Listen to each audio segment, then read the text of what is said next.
Hello and welcome back to Aetheral Space 9.46. Power, we are back.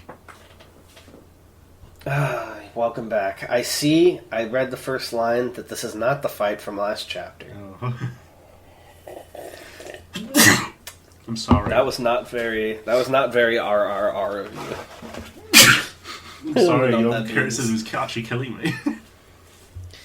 Why don't you read your beginning bit, you little writer boy? Time remaining until FTL jump. 4 minutes 52 seconds. 4 minutes 51 seconds. 4 minutes 50 seconds. Thank you for flying aboard the Deus Nobiscum. Automated readout, Autobrain Aquinas. I thought it would be Aquinas, like Thomas Aquinas. No, I just know how to pronounce it as Aquinas. Oh. Okay. The thing that resembled Pablo Rey crawled through the hallways of the Deus Nobiscum, panting through haphazard lungs. It didn't matter. As he was now, breathing was nothing but an aesthetic. He wasn't a thing of flesh and blood. He was a light of the mind, sculpted into perfection by his own willpower. He'd never felt better. Magnificent! Magnificent! He glanced over his shoulder as he smashed his way through a pair of sealed doors, entering the command deck of the ship. That bitch, Ruth Blaine, was still a short ways behind him, dispatching the ants that blocked her path just as quickly as he could summon them. She'd been chasing him this whole time. Anger crawled up his impression of a spine. That didn't matter, though. As long as he kept her at that distance, everything was fine. His only concern should be reaching Giovanni's Sigma Testament. Yes, he had to get them there, to the bridge. He had to see Giovanni slip and fall onto his face. Nothing else mattered. His Aether Core was victory. So long as he experienced that ultimate pleasure, synchronized with that sensation fully, he could continue to exist. He could achieve greater coherence than even this! Ah, what a beautiful sensation that would be. Already he could feel the distances inside himself narrowing. He was going from an incoherent beast to the pinnacle of intelligence and existence once more. He was coming back to life! He was coming back to life! That was right, he died, hadn't he? What a strange thing to realize. That woman had killed him, shot him in the back like a coward! He'd bled out on the floor and his body had gone cold. He hissed in displeasure, summoning another set of ants. They were clad in plate armor, warped into vague humanoid shapes, but they didn't last much longer against Ruth Blaine than the others. To think that bitch had killed him, though. Unbelievable, unforgivable. He couldn't accept it. He had to get revenge. No, he'd already gotten revenge, hadn't he? He destroyed her. It was difficult to recall. His memories were fuzzy. It didn't matter what had happened to his old body. His consciousness had simply transferred from it to his aether, because he was so skilled. That woman simply hadn't known who she was messing with. His old body. Not that he thought of it, he'd taken something from the cadaver, hadn't he? Before he'd left the amphitheater, before that man had shown up, Pablo looked down at his hand with the so long fingers and opened it. Ah, the tracker. A tiny device the shape and size of a button, slowly flaring with dim red light. He'd had it commissioned ages ago, corresponding to Giovanni's medical implants. It kept track of his vital signs and haptics within it directed Pablo to his location. Yes, as long as he had the slight victory was possible, he'd follow it to its terminus, witness Giovanni's humiliation, and become perfect. That was the natural development of his life. How much further to the bridge? Pablo was practically salivating. He looked down at the tracker, feeling its insistent buzzing. Wrong, it's buddy. Boop. Stop. The light died. The device went still. Pablo's crawl came to a halt as he stared down at it. There was only one reason why the tracker would completely deactivate like that, but no. Giovanni had died? And Pablo had missed it? If the thing staring down at the tracker was the real Pablo Rey, it would have remembered the 10th verse that Giovanni had possessed, the counter ability to restart his body in return from death. But he was not, and he did not. No, the only thought that passed through the Pablo thing's mind was this. Victory is impossible. Ruth Blaine finally reached the monster, slashing at it with her claws, but that was no longer necessary, for the spell was broken. With the slightest change in air pressure, the warped body disintegrated into bolts of yellow aether, which weakened into tiny sparks, which weakened into nothing. Giovanni thrust the spear down towards Hadrian's prone body, but as expected, it struck nothing but the floor. Hadrian had recorded his body into aether, the resultant cloud slowly inching across the room, a snail's pace. Your willpower is at a mere ebb, Dragon Hadrian! Giovanni allowed himself the slightest smirk. He could record that injury into aether to prevent it from progressing during the fight, but the pain he would have felt would impact his psyche all the same. His mind was already at a breaking point. All he had to do now was finish off the body. He kept careful watch over the aether cloud as it slowly crawled across the room, only for it to simply fire towards him with the speed of a bullet. Hadrian reappeared in midair, save for the hole in his torso. His fist was pulled back for another punch, and the blaring light on his knuckles was enough to confirm he was using pinpoint aether once again. No time to move, but he didn't need to move. 10th verse! The enhanced fish smashed through Giovanni's skull, opening up his face and revealing the red and pink behind it. That death lasted only a moment, though. Before Dragon could so much as blink, Giovanni had already regenerated and come back to life. He straightened back up, stopping his body from falling to the ground, and retaliated with a barrage of crystal spears. Giovanni's shotgun! The spears vanished in the moment before they hit Dragon, and he fired them back immediately. Lances of red and blue light surging towards Giovanni, and 10th verse! Wow, he doesn't even give a shit about protecting himself anymore. He's just spamming 10th verse, shredding him.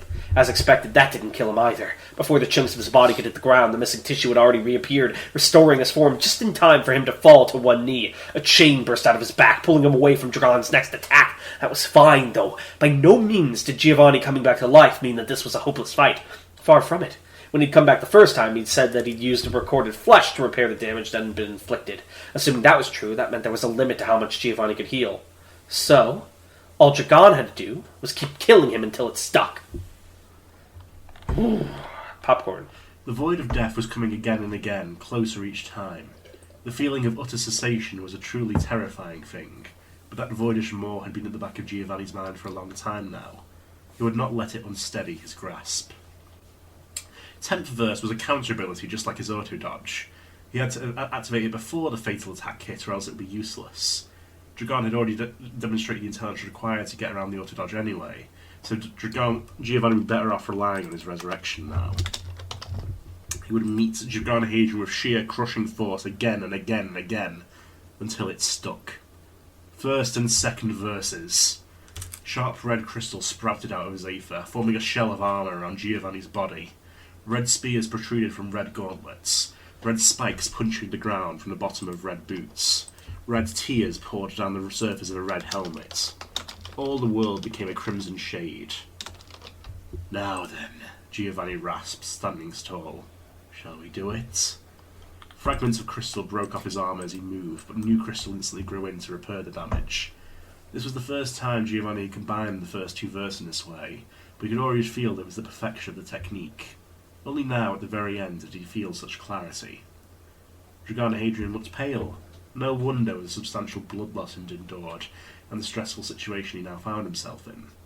Blue aether fizzled around the donut hole in his torso, maintaining the injury's non-existence. As soon as that recording ceased, his body resumed its inevitable journey towards death. All the same, though, he would never reach that specific conclusion. As they'd been fighting, Giovanni had been keeping track of the time. The monitors that showed the actual readings were no longer operable, but Giovanni's internal clock was impeccable. He lunged towards Dragon, the ring of the fourth verse appearing behind his armoured back and pushing him forward. Hadrian fired off another volley of redirected spears to try and slow him down, but Giovanni simply slapped them out of the air with a wave of his hand. Win or lose, it didn't matter. Whatever happened now, there was only 1 minute left until the FTL jump. No matter what, there wasn't enough time for Hadrian to do anything. The intercom system clicked on. Notice, the autobrain said. FTL jump aborted. Reason? Insufficient power for stable jump. Giovanni skidded to a halt, his crystal spikes spitting up sparks as they ground against the floor. He looked up at the intercom, eyes wide, uncomprehending. Huh? He whispered. Popcorn? Man! Skipper chuckled. Ain't technology a crazy thing? To be honest, he hadn't expected the vending machines on the Deus Nobiscum to have such an extensive stock. He took a sip of his purblone juice as he watched the scene below the observation room. It was a little hard to see, what with all the lights having gone out, but it was a spectacle all the same. The repaired Hierophant had latched onto the engine core like a spider, its adapted limbs trickling into its workings and draining the power directly. It had taken quite a while, but at last it had managed to suckle the thing to its last gasps. Backup power would be sufficient to keep things like gravity and life support going, but the FTL jump the chorister had warned him of? No way. The chorister himself looked at Skipper from the neighboring seat, one eyebrow raised as he partook in a box of sweets. He nodded down at the smoke pouring out of the Hierophant's chassis. You realize, of course, he said, that this automatic cannot possibly hold such massive amounts of power for long. Am I right, Paradisus? The automatic Hamashtio was controlling lingered by the door, its arms crossed. It nodded. Quite right. As I told you, Skipper, you've effectively turned the Hierophant into a massive bomb. The engineering section will be quite wiped out. The chorister clicked his tongue. Well, I wasn't told I'd be inheriting a ship that was a blasted wreck. Skipper shrugged, standing up. Come on. The damage won't be beyond repair, yeah? It was either this or everyone gets blown up. I know which one I prefer. He wiped his hands with a napkin before tossing the can over his shoulder. It landed perfectly in the trash can. Well, either way, I don't think I need a front row seat to that. We heading out? Hamashtio nodded. That seems the rational course of action. After you then, pal. Skipper grinned at the chorister. Work your secret passage magic, yeah? The chorister rolled his eyes. You people work me too hard, but very well. They made their way out, following the chorister through the secret paths that only the quiet choir knew. But Skipper lingered in the doorway for just a moment. He looked up at the ceiling, as if he could see through all the levels of the Deus Nobiscum to the confrontation that must surely be happening on the bridge. Come on, kid, he muttered. Time to put an end to this. Damn, even Skipper wants the arc to end. I will say, that was a good one. Not quite as visceral as the last one, but the last one's pretty hard to follow up on. I'm surprised Pablo died so anticlimactically, but it kind of represented the whole, like, once that thing fueling the Aether is gone, the awakening ends. Nothing to it, yeah. Yeah. It is just the Aether. There's nothing else to it. So how did he get the Hierophant? I know Hamashtio probably gave it to him, but why? To come onto the ship and like help him out when he was trying to like get rid of Giovanni for them. I'm surprised Skipper's not just running up there with a heartbeat freedom. Like, hey, what's up? Hello. That being said, though, what is your fun fact for today? Fun fact for today, Purblome. It's a rare fruit in some UAP territories, imported to various other places as a luxury item. It's a mysterious fruit that it's very difficult to describe the taste of, but it's often described as the opposite to banana. It was just in a vending machine, though? Yeah. Or was it like artificial Purblome? Vending machine. There's one in a big fancy place, so. Oh, I see. How much did the can cost? 10 grace. 10 grace. Hold on, I feel like the currency in this series has changed like every time it's mentioned. It was Stater, then it was Creds, and now it's Grace? Stater is supremacy, Credits is UAP, and Grace is for the final church. Okay. You tell me the church has its own money? That's such a life hack. Well, it's also like a government, so yeah. Oh yeah, I forgot the final church is also a government. So yeah, if they all blew up here, that would just be like a government gone. Yeah. Damn. Which is why fucking Jean wanted that, because then the supremacy could like move in. So what differentiates believers in Y from like citizens of the final church? Well, there are citizens. They don't necessarily have to be believers. They're just sort of governed by the final church. Interesting. It's got its own holy territory. Alright, well, thank you guys for listening as always. I'm really excited to see how this arc concludes. Will Dragon kill himself more? He's missing an elbow and the center of his chest. Don't need those. We shall see.